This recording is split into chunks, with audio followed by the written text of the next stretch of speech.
Robert Lee, another former NSA hacker, is the co-founder of Dragos, a cybersecurity company. He's known as a wizard of the dark arts of cyber war, specializing in the defense of critical infrastructure.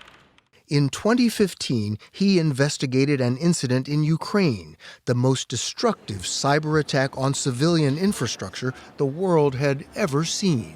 What'd you find? The Russian state broke into 3 different power companies across Ukraine, probably about 6 months ahead of the actual attack. So they broke in over the summer, got into position, and they started learning how to operate those systems. And as a result, they disconnected over 60 substations across Ukraine and caused blackouts for around 225,000 customers in the dead of winter.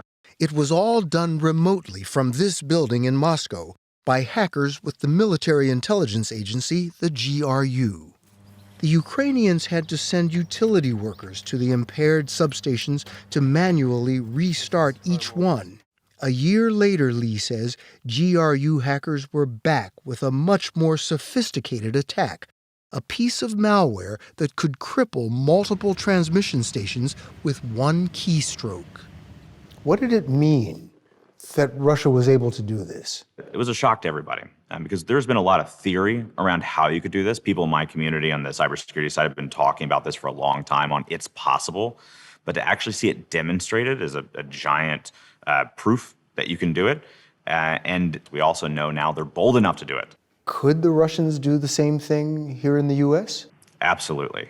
Over the last few years, Lee's cybersecurity company, Dragos, has tracked the same GRU hacking group known among researchers as Sandworm, installing malware and probing power companies here in the U.S. There was about a dozen power companies that ended up getting compromised in the 2014-2015 timeframe by the same group that ended up taking down the electric system in Ukraine.